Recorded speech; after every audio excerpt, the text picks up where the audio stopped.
Urine போகிற இடம், அதாவது பீனிஸ் வெஜினாவில் ஒரு வெள்ளை கலரில் கோட்டிங் வந்துருச்சுங்க அப்படின்லாம் இன்றைக்கி வந்து நிறைய கம்ப்ளைண்ட்ஸ் உள்ள பேஷண்ட்ஸ் வந்து இன்றைக்கி வராங்க. இந்த மாதிரியெல்லாம் உங்களுக்கு இருக்குதுன்னா நீங்கள் உடனடியாக உங்களுடைய HbA1c செக் பண்ணி பாருங்கள். 15 வருஷமாக சுகருங்க, ஆனால் இப்போ என்னோடய HbA1c பார்த்தீங்கன்னா 6.6ங்க.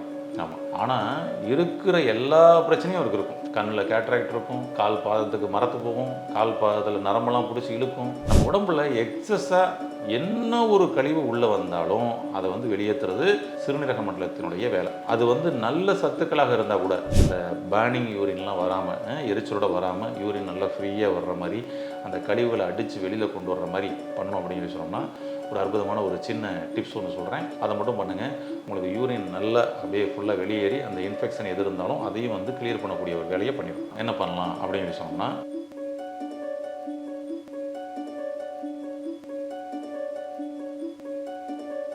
ஹெல்த் கபே நேயர்கள் அனைவருக்கும் வணக்கம். இப்போ நம்ம சமீபமாக சர்க்கரை நோயினால் ஏற்படக்கூடிய கிளை நோய்கள் என்னென்னலாம் ஏற்பட்டுக்கிட்டு இருக்குது, அந்த கிளை நோய்களை எப்படியெல்லாம் நம்ம ஈஸியாக சரி செஞ்சுக்கலாம் அப்படின்றத தான் ஒவ்வொரு வீடியோ பதிவுலையும் பார்த்துட்டு வந்துக்கிட்டு இருக்கிறோம். நிறைய கிளை நோய்களை பற்றி முந்தைய பதிவுகளில் நிறைய பேசியிருக்கிறோம். அதை பார்க்காதவங்க அந்த முந்தைய பதிவுகளையும் பார்த்துட்டு அதன் தொடர்ச்சியாக இதை நீங்கள் பார்க்கப்படும் பொழுது உங்களுக்கு ரொம்ப யூஸ்ஃபுல்லாக இருக்கும். இன்றைய பதிவாக சர்க்கரை நோயினால் ஏற்படக்கூடிய கிளை நோய்களில் சிறுநீர் சம்பந்தப்பட்ட பிரச்சனைகளை பார்க்க போகிறோம். இப்போ டயபெட்டிக் இருக்குது அப்படின்னா டயபெட்டிக்கில் ஒவ்வொரு கிளை நோய்களும் வந்துக்கிட்டே இருக்குது, ஓகேங்களா? ஆமாம். அப்போ ஒரு நோய் பல நோய்களை கூட்டு வந்து விட்டுருது, ஓகேங்களா?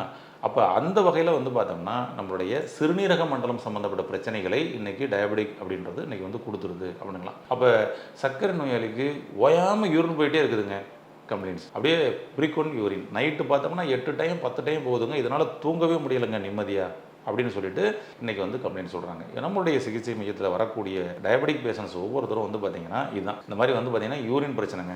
அங்கே அப்படியே யூரின் போகும்பொழுது எரியுதுங்க. யூரின் போகிற இடம், அதாவது பீனிஸ் வெஜினாவில் ஒரு வெள்ளை கலரில் கோட்டிங் வந்துருச்சுங்க அப்படின்லாம் இன்றைக்கி வந்து நிறைய கம்ப்ளைண்ட்ஸ் உள்ள பேஷண்ட்ஸ் வந்து இன்றைக்கி வராங்க. இந்த மாதிரியெல்லாம் உங்களுக்கு இருக்குதுன்னா நீங்கள் உடனடியாக உங்களுடைய HbA1c செக் பண்ணி பாருங்கள். உங்களுடைய HbA1c கன்ஃபார்மாக கூட தான் இருக்கும். குறிப்பாக எனக்கு தெரிஞ்சு 8க்கு மேலே தான் இருக்கும். 8க்கு மேலே உங்களுக்கு இருக்குதுன்னா அது கன்ஃபார்மாக உங்களுக்கு யூரினரி சம்மந்தப்பட்ட, யூரினரி ட்ராக் சம்மந்தப்பட்ட பிரச்சனைகளை உங்களுக்கு கொடுக்க ஆரம்பிக்கும். சில பேர் 10, 11, 15, 19 அப்படின்லாம் இன்றைக்கி HbA1c வந்துக்கிறாங்க. அந்த HbA1c 3 மாதத்திற்கான அந்த ஆவரேஜ் டெஸ்ட்டை அடிக்கடி ஒரு 3 மாதத்துக்கு ஒரு முறை நீங்கள் வந்து எடுத்து பாருங்கள். இதை வந்து 6லேருந்து 7க்குள்ளே நீங்கள் வச்சுக்கோங்க. 6லேருந்து 7க்குள்ளே வச்சுக்கிட்டா இதனுடைய கிளை நோய்கள் எதுவும் வராமல் தப்பிக்கப்படலாம். அப்படி இல்லாமல் நீங்கள் அதை வந்து பார்த்திங்கன்னா அதிகமாக வச்சுருந்தா, உங்களுக்கு வந்து 8, 10, 12 வச்சுருந்தா அது பிரயோஜனமே இல்லைங்க. அது பல கிளை நோய்களை கொண்டு விட்டுரும். இன்றைக்கி பல கிளை நோய்கள் வராமல் தடுக்கப்படணும்னா நம்மளுடைய 3 மாதத்திற்குரிய ஆவரேஜ் HbA1c 6 to 7க்குள்ளே வச்சுக்கோங்க. அது ரொம்ப பெஸ்ட்டாக இருக்கும். ஆமாம், அதற்கு என்ன உணவு எடுத்துக்கலாம், அதற்கு என்ன மருந்து எடுத்துக்கலாம், அதற்கு என்ன சிகிச்சை எடுத்துக்கலாம் அப்படின்றத இது பண்ணுங்கள். அதையும் கூட HbA1c நார்மலாக வச்சுக்கொண்டதுக்காக நிறைய chemical medicines, heavy dose medicines, insulin அப்படின்னு சொல்லிட்டு நீங்கள் இன்சுலின் வேணால் 10 பாயிண்ட் போட்டுக்கிறீங்க சார், 30 பாயிண்ட் போட்டுக்கிட்டுமா, போட்டு வேணால் நான் வேணால் குறைச்சி HbA1c வச்சுக்கலாமா அப்படின்னா எப்படி இருக்கும்? நிறைய பேரும் அது மாதிரி வந்து அதிகமாக அந்த மெடிசன்ஸ் எல்லாம் எடுத்து HbA1c நார்மலில் கொண்டு வர்றது மூலமாக நமக்கு வந்து சுகர்லேருந்து வெளியே வந்துட்டோம், கம்மியாயிருச்சுன்னு சொல்லி நினைக்கலாம். தவறு. அது உங்களுடைய ரத்தத்தில் மட்டுமே அங்கே கம்மியாக காமிக்கக்கூடிய ஒரு நிலையை ஏற்படுத்தியிருக்கு. அது கிளை நோய்களை அவர்களுக்கு கொடுத்துருக்கு. நீங்கள் பாருங்கள், சில பேருக்கு இங்கே வர்றவங்களே அதெல்லாம் சொல்லுவாங்க, ஒரு 15 வருஷமாக சுகருங்க, ஆனால் இப்போ என்னோடய HbA1c பார்த்தீங்கன்னா 6.6ங்க. ஆமாம், ஆனால் இருக்கிற எல்லா பிரச்சனையும் அவருக்கு இருக்கும். கண்ணில் கேட்ராக்ட் இருக்கும், கால் பாதத்துக்கு மரத்து போகும், கால் பாதத்தில் நரம்பெல்லாம் பிடிச்சி இழுக்கும், அப்புறம் யூரினரி ட்ராக் சம்மந்தப்பட்ட பிரச்சனை வந்திருக்கும், பீனிஸில் வெஜினாவில் அந்த வெள்ளை கலர் கோட்டிங் வருதுங்க, எரிச்சல் வருதுங்க, யூரின் நைட்டு ஃபுல்லாக அதிகமாக போயிட்டே இருக்குதுங்க, ப்ரோஸ்டேட் கிளாண்ட் என்லார்ஜ்மெண்ட் ஆயிடுச்சுங்க, பல டிஸ்டர்பன்ஸை இன்றைக்கி வந்து கொடுத்துருக்கு. ஆனால் HbA1c 6.6. என்னென்னா அந்த ஹெவிடோஸ் மெடிசன்ஸ், அதாவது ஒரு 1000 mg மெடிசன் எடுத்து நீங்கள் சர்க்கரை அளவை 140 வச்சுக்கிட்டு HbA1c 6 வச்சுக்கிட்டு 6.6 வச்சுக்கிட்டு எந்த ஒரு சிம்டம்ஸும் வரக்கூடாது அப்படின்னா கன்ஃபார்மாக வரதான் செய்யும். ஆனால் ஒரு கெமிக்கல் மெடிசன்ஸ் இல்லாமல் ஒரு நேச்சுரலில் நீங்கள் வந்து ட்ராவல் பண்ணி அதில் HbA1c லெவலில் குறைச்சி பாருங்கள், இந்த கிளை நோய்கள் எதுவுமே இருக்காது. இப்போ அப்படி தான் அவங்களுடைய ஹெச்பிஎன்சி லெவலை மட்டும் நம்ம குறைப்போம், அவங்களுக்கு குறைச்சி கொடுப்போம். ஒரு 6, 7 இந்த ரேஞ்சில் குறைச்சி கொடுப்போம். பார்த்தீங்கன்னா கிளை நோய்கள் எல்லாமே சரியாயிடும். அதுக்கு எதுவுமே தனியாக இதுக்கு தனியான்னு சொல்லி மருந்துகளோ சிகிச்சைகளோ எதுவுமே கிடையாது. இதான் ரூட் காசஸ். அந்த மூல காரணத்தை சரி செஞ்சோம்னா ஆட்டோமேட்டிக் சரியாயிடும். உங்களுடைய ஹெச்பிஎன்சியை செக் பண்ணுங்கள். அதிகமாக இருந்ததுன்னா அதை முதல்ல சரி பண்ணுங்கள். அப்போ தான் உங்களுக்கு urinary tract infection, urinary tract சம்மந்தப்பட்ட பிரச்சனைகள் வராமல் தடுக்கப்படும். சரி, ஏங்க இங்கே வருது அப்படின்னு சொன்னோம்னா, நம்ம உடம்புல எக்ஸஸாக என்ன ஒரு கழிவு உள்ளே வந்தாலும் அதை வந்து வெளியேற்றுறது சிறுநீரக மண்டலத்தினுடைய வேலை. அது வந்து நல்ல சத்துக்களாக இருந்தால் கூட அன்றைக்கு ஒரு நாளைக்கு உங்களுக்கு தேவையான கால்சியம், ஒரு நாளைக்கு உங்களுக்கு தேவையான பொட்டாசியம், ஒரு நாளைக்கு உங்களுக்கு தேவையான மெக்னீசியம், இப்படி ஒரு நாளைக்கு உங்களுக்கு தேவையான அளவுக்கு எவ்வளவு இந்த தாதுக்கள்லாம் வேணுமோ அதெல்லாம் எடுத்தோடனே எக்ஸஸாக இருக்கும் பார்த்தீங்களா, அதை யூரினுடைய வெளியேற்றிக்கிட்டு இருக்கக்கூடிய வேலையை நமக்கு வந்து பண்ணிக்கிட்டு இருக்குன்னு சொல்லலாம். அதனால தான் நீங்கள் யூரின் டெஸ்ட் எடுத்து பாருங்கள். அது பூரா கழிவுகளாக இருக்குது பாருங்கள், கழிவுகள்லாம் கிடையாது, அது பூரா சத்துக்களாக தான் இருக்கும். நம்ம உடம்புல எக்ஸஸாக நீங்கள் வந்து இப்போ ஒரு கால்சியம் வந்து உங்களுக்கு தேவை, ஆனால் அதுவே நீங்கள் அதிகமான கால்சியம் டேப்லெட்டும் அதிகமான கால்சியம் உணவுகளும் நீங்கள் எடுத்துக்கப்படும் பொழுது எக்ஸஸ் கால்சியத்தை ஏதாவது போய் அங்கே போய் ஸ்டோரேஜ் பண்ணி வச்சுருமா அப்படின்னா கிடையாது. நமக்கு பயன்படுத்தினது போக மிச்சத்தை வெளியேற்றுப்பான்னு வெளியேற்றி விட்டுரும். இப்படி ஒவ்வொரு தாதுக்களையும், ஒவ்வொரு உணவுப் பொருட்களையும், ஒவ்வொரு வைட்டமின்களையும் நமக்கு எக்ஸஸாக பயன்படுத்தாமல் அப்புறம் வெளியேற்றுறதான். அது நல்லவைகளாக இருந்தாலும் கெட்டவைகளாக இருந்தாலும். அந்த வகையில் இந்த குளுக்கோஸ், பேட் குளுக்கோஸ் எக்ஸஸாக பிளட்டில் சுற்றுதுன்னா இந்த பிளட்டை ஃபில்ட்ரு பண்ணி குளுக்கோஸை வெளியேற்றக்கூடிய வேலையவும் அங்கே சிறுநீரகம் பார்க்க ஆரம்பிக்கும். அப்போ எக்ஸஸாக இது மாதிரி வந்து குளுக்கோஸ், அந்த பேட் குளுக்கோஸ் வந்து பார்த்திங்கன்னா கிட்னி மூலமாக ஃபில்டர் ஆகி அது வந்து யூரினில் வெளியில் போக ஆரம்பிக்கும். அதை தான் அந்த urinary tract infection, urine frequent urine, அந்த பேர்னிங் சென்சேஷனோட யூரின் அப்படின்லாம் நமக்கு வந்து காமிக்குது. அதான் அந்த நுனியில் வந்து வெள்ளப்படுகிறது. இதெல்லாம் எக்ஸஸாக குளுக்கோஸ் உங்களுக்கு லீக் ஆகிக்கிட்டு இருக்குன்னு அர்த்தம்.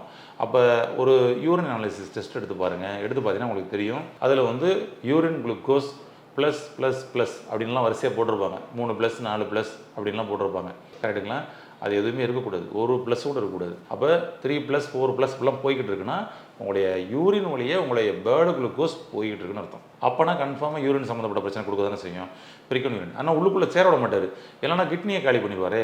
கிட்னியை வேகமாக காலி பண்ணிடக்கூடாதுன்றக்காக தான் வேகமாக வெளியேற்றிட்டே இருப்பார். இது போகக்கூடாது அப்படின்னு சொல்லிட்டு அதை நிறுத்துறதுக்கு நாம் ஒரு மாத்திரை வாங்கி சாப்பிடும் பொழுது தான் இது உள்ளே தேங்கி கடைசியில் கிட்னி ஃபெயிலியர் அப்படின்ற கண்டிஷன்லாம் வர ஆரம்பிக்குது. நம்ம புரிஞ்சுக்கணும். ஏன்னா வெளியில் போகிற பாதையை அடைச்சிங்கன்னா என்ன ஆகுங்க, உள்ளுக்குள்ளே பிதுங்க ஆரம்பிச்சிடும் இல்லையா? இதான் விஷயம். ஏன்னா நமக்கு என்னென்னா எப்போவுமே அறிகுறியை மட்டும்தான் நம்மளுடைய பெரிய பிரச்சனை, அறிகுறியை மட்டும்தான் உடனே சரி செய்யணும்னு சொல்லிட்டு நமக்கு பழகி போச்சு. அப்போ உடனே வந்து சார் இந்த யூரின் மட்டும் எனக்கு அதிகமாக போகுது, அதை நிறுத்துறதுக்கு ஒரு மாத்திரை கொடுங்க அப்படின்னா இப்போ எந்த மாத்திரையுமே கேட்க மாட்டேங்குதுங்க. ஒரு டாக்டர் கொடுத்தது மட்டும் உடனே நிற்கிதுங்க அப்படின்னு உடனே என்ன பண்ணுவோம், உடனே சூப்பருங்க இந்த மாத்திரை தான் சூப்பர் அப்படின்னு. பட் ஆனால் அது தவறுங்க. நம்ம உடம்பிலிருந்து கழிவுகள் வெளியேற்றப்படுகிறது என்றால் அதை நிறுத்துவதற்கு மருந்து சாப்பிடக்கூடாது. யாரோ ஒருத்தர் தேவையில்லாமல் எக்ஸஸாக இருக்கிறவரை வெளியேற்றிக்கிட்டு இருக்கிறாங்கன்னு அர்த்தம். அதை வெளியேற்றுறதுக்கு தான் மருந்து சாப்பிடணும். அந்த இதை வெளியேற்றிட்டா ஆட்டோமேட்டிக்காக நம்ம சிஸ்டம் என்ன ஆகும், நார்மலாகிடும். அவ்வளோதான். நீங்கள் பாருங்கள், சளி கழிவுகள், சளி வெளியேறுது. சளி வெளியேறுது அப்படின்னு சொல்லி சொன்னோம்னா நம்ம லங்ஸுக்குள்ளே சளி தேங்குச்சுன்னா என்ன ஆகும், லங்ஸையே காலி பண்ணிக்கிறோம். அப்போ லங்ஸ்லேருந்து கழிவுகள் வெளியேற்றுறத உடம்பு பண்ணிக்கிட்டு இருக்கு. ஆனால் நாம் என்ன பண்ணிக்கிறோம்னா சளி வெளியேறக்கூடாது, உள்ளேயே வச்சுக்கணும் அப்படின்னு சொல்லிட்டு சளியை நிறுத்துவதற்கு மருந்துகள் சாப்பிட ஆரம்பித்தோம். அப்போ தான் என்ன ஆயிடுது, சளி உள்ளே தேங்கிறது. அப்போ உள்ளே தேங்கின சளி மற்ற கிளை நோய்களை கொண்டு வந்து விட்டுருது. இன்றைக்கி skin problem, rheumatoid arthritis, psoriasis, இப்படி பல பிரச்சனைகள் வந்துச்சு பாருங்கள். இது பூரா நம்ம சின்ன பிள்ளையில் சளியை நிறுத்துவதற்காக மருந்து மாத்திரைகள் சாப்பிட்டு வந்த விளைவுகள்னு சொல்லலாம். அப்போ மோசனை அடிக்கடி போகுதுன்னு சொல்லி மோசனை நிறுத்துறதுக்கு மாத்திரை சாப்பிட்டா என்ன ஆகும், உள்ளுக்குள்ளே சிறுவுடல் தான் அப்புறம் தான் டிஸ்டர்பன்ஸ் ஆகும். வேர்க்க விடாமல் ஓவராக வேர்க்குதுன்னு மாத்திரை சாப்பிட்டு மருந்து சாப்பிட்டு வேர்வையை கூட உள்ளே அடக்குனா அவ்வளோதான், உடம்பெல்லாம் நாற்று எடுக்க ஆரம்பிச்சு. அது மாதிரி யூரின் வந்து ஃப்ரீக்வெண்ட் யூரின் அதிகமாக போகுதுன்னு யூரினை நிறுத்துறதுக்குன்னு மருந்து சாப்பிடக்கூடாது. அது என்ன காரணம், அந்த யூரினில் வந்து என்ன போகுதுன்னு ஒரு யூரின் டெஸ்ட் எடுத்து அதில் புரோட்டீன் லீக்கேஜ் ஆகுதா, யூரினில் குளுக்கோஸ் லீக்கேஜ் ஆகுதா அப்படின்னு சொல்லி செக் பண்ணி நீங்கள் அதை தான் சரி செய்யணும். அப்போ எக்ஸஸாக பேட் குளுக்கோஸ் பாடியில் சுற்றுது, பேட் குளுக்கோஸை வெளியேற்றக்கூடிய வேலையை கிட்னி பார்க்குது. இது என்னமோ கெட்டது அப்படின்னு சொல்லி நம்ம நினச்சிக்கிறோம். அப்போ உங்களுடைய HbA1c லெவலை குறைச்சி, அதாவது நல்ல குளுக்கோஸை அதிகப்படுத்தி இன்சுலினை எக்ஸஸாக சுரக்க செய்யுது. உங்கள் ரத்தத்தில் குளுக்கோஸ் லெவலை குறைச்சிட்டோம்னா ஆட்டோமேட்டிக்காக யூரினில் எக்ஸஸாக போகிறது தடைபட்டுரும். அப்போ உங்கள் HbA1c லெவலில் 6 to 7க்குள்ளே கொண்டு வாங்க. ஃபஸ்ட்டு விஷயம், இதுலேயே உங்களுடைய யூரின் வந்து எக்ஸஸாக பிரிகிறது, எரிச்சல் வர்றது, அந்த படிமங்கள் படிகிறது எல்லாமே வந்து பார்த்திங்கன்னா உடனடியான மாற்றங்கள் தெரியும். ஒரு 3 to 5 டேஸ்லேயே உங்களுக்கு வந்து தெரிய ஆரம்பிச்சிடும் இது இறங்கினோடனே. இப்போ இதற்கும் வேறு ஏதாவது வீட்டில் ஏதாவது சொல்யூஷன் பண்ணலாமா? ஏன்னா எல்லாமே சொன்னாலும் எல்லாமே எனக்கு புரியுது, ஆமாம். ஆனால் இப்போ எனக்கு இருக்கிற பிரச்சனையை நான் உடனே சரி பண்ணுறதுக்கு நான் என்ன பண்ணணும் அப்படின்னு சொல்லிட்டு உடனே நீங்கள் அதை தான் தேடிக்கிட்டு இருப்பீங்க. ஏன்னா அப்படியே பழகிட்டோம். அதான் அதில் தான் நம்ம உள்ளே போய் அங்கே மாட்டிக்கிறோம் அப்படின்னு சொல்லி சொல்கிறோம். அப்போ நம்ம திரும்ப உடனே அதை நிறுத்துறதுக்கு மாத்திரை வாங்கி சாப்பிட்றோம்.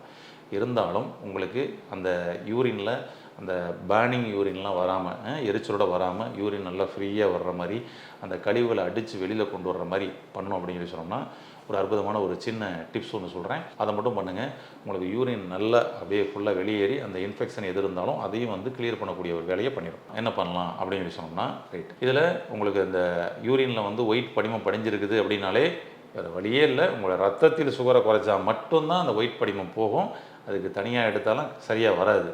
அதுக்கு நம்ம சொல்யூஷன் சுகரை குறைக்கிறதுக்குரிய மருந்துகளோ மாத்திரைகளோ சிகிச்சைகளோ கொஞ்சம் நேச்சுரலாக எடுத்துங்க. உங்களுக்கு அருகாமையில் இருக்கக்கூடிய ஏதாவது ஒரு இயற்கை மருத்துவமனை, சித்த மருத்துவமனை, ஆயுர்வேத மருத்துவமனை இருந்ததுன்னா அதில் கூட நீங்கள் இது பண்ணி நீங்கள் என்ன பண்ணலாம், ஒரு நேச்சுரலாக உங்களுடைய சுகர் லெவல் அதில் குறைங்க. அப்போ தான் அது கட்டுப்படும். சிகிச்சைக்கு வரக்கூடிய பேஷண்ட்ஸ் எல்லாருக்கும் முதல்ல அந்த டயபெட்டிக்கை 6லேருந்து 7க்குள்ளே கொண்டு வரக்கூடிய வேலையை தான் பண்ணுவோம். அதை பண்ணும் பொழுதே ஆட்டோமேட்டிக்காக யூரினில் பிரச்சனை சரியாயிடும். இப்போ இதற்கு நம்ம என்ன பண்ணலாம்னா, சிறுநீரகத்துக்கு தான் நம்ம சக்தியை கூட்டணும். சிறுநீரகத்திற்கு சக்தியை கூட்டுற மாதிரி, சிறுநீரகம் நல்லா செயல்படுற மாதிரி நம்ம பண்ண ஆட்டோமேட்டிக்காக அதுக்குள்ளே இருக்கக்கூடிய கழிவுகளை வெளியேற்றக்கூடிய வேலையை சிறப்பாக பண்ணிடுவாருங்க.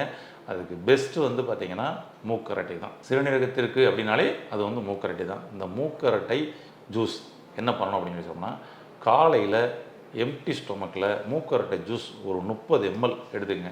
இந்த மூக்கரட்டை ஜூஸு கிடைக்காதுங்க, அதாவது கீரை இல்லைங்க அப்படின்னா மூக்கரட்டையினுடைய சூரணம் உங்களுக்கு கிடைக்கும். அந்த மூக்கரட்டை சூரணம் அந்த பவுடரில் எடுத்து அப்படியே நல்லா ஒரு 1.5 டம்ளர் தண்ணியில் ஒரு ஸ்பூன் போட்டு நல்லா பாயில் பண்ணுங்கள். 3/4 டம்ளர் வந்துடும். இந்த 3/4 டம்ளர் இந்த தண்ணியில் நீங்கள் கொஞ்சோன்னு தேன் கலந்துக்கலாம். ஓகே, கலந்துட்டு அப்படியே சாப்பிட்லாம். இல்லை டைரெக்டாக கூட சாப்பிடலாம், ஒன்றும் தப்பு கிடையாது. அந்த தன்மை ஒரு துவர்ப்பு தன்மை மாதிரி இருக்கும் இல்லையா, அதுக்காக நீங்கள் தேன் கலந்துக்கலாம். இல்லைன்னா தேவையில்லை, டைரெக்டாக கூட சாப்பிடலாம். சாப்பிட்டா என்ன ஆகும்னா எக்ஸஸாக யூரின் பெருக்கெடுக்குங்க. ஆமாம், அப்போ யூரின் எக்ஸஸாக அது வெளியே போகும்பொழுது அந்த கழிவுகளை வெளியேற்றி க்ளீன் பண்ணக்கூடிய வேலையும் சூப்பராக பண்ணி கொடுக்கும். இன்னொரு டீ சொல்கிறேன், இந்த டீயை சாப்பிடுங்க. உங்களுக்கு யூரின் இன்னும் நல்லா எக்ஸஸாக பெருக்கெடுத்து வெளியில் போய் அந்த இன்ஃபெக்ஷன் இதுகளையும் சரி பண்ணுறதுக்கு சப்போர்ட் பண்ணி கொடுக்கும். என்ன பண்ணணும் அப்படின்னா, 1 டம்ளர் சுடு தண்ணி, அதில் ஒரு ஸ்பூன் டீத்தூள் போடுங்க.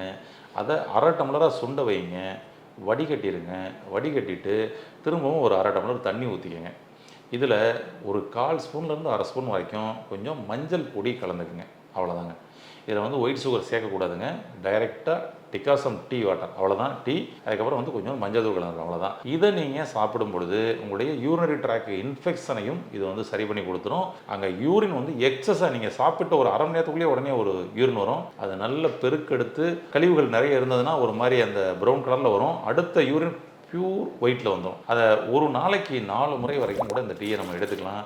2 முறை எடுத்து பாருங்கள், அதிலே மாற்றம் தெரியும். அப்போ மூக்கரட்டை கஷாயம் காலையிலையும், அதுக்கப்புறம் இந்த மூலிகை டீ, அதாவது நம்ம வெறும் டீ தான். அந்த டீயை வேறு ஜீனி பால் எதுவுமே சேர்க்காமல் பண்ண போகிறோம். அவ்வளோதான், நார்மல் டீ தூள் தான் பண்ணி அதில் கொஞ்சம் மஞ்சள் பொடி கலந்து சாப்பிட்டிங்க அப்படின்னா அந்த பீனிஸ்லேயோ வெஜினாவிலையோ இருக்கக்கூடிய அந்த புண்ணு, இச்சிங்கி, அந்த எரிச்சல் இது எல்லாமே கிளியர் ஆகும். இந்த ட்ராக் இன்ஃபெக்ஷனும் சரியாகும். இந்த விளக்கத்தை முழுசாக புரிஞ்சிருப்பீங்க அப்படின்னு சொல்லி உங்களுக்கு நான் நம்புகிறேன். அதனால் மூல காரணத்தை சரி செய்யுங்கள். இதனுடைய அறிகுறிகளை அனைத்தையும் போக்குங்கள். இந்த சிறுநீரகம் சம்பந்தப்பட்ட, அதாவது இந்த யூரினரி ட்ராக் சம்பந்தப்பட்ட பிரச்சனைகளை எளிமையாக இதன் மூலமாக சரி செய்து ஆரோக்கியமடைய வாழ்த்துக்கள். நன்றி. இந்த வீடியோ உங்களுக்கு பிடிச்சிருந்தா லைக் பண்ணுங்க, ஷேர் பண்ணுங்க, கமெண்ட் பண்ணுங்க. மறக்காம ஹெல்த் கஃபே தமிழ் சேனலை சப்ஸ்கிரைப் பண்ணிட்டு பெல் பட்டனை கிளிக் பண்ணிடுங்க.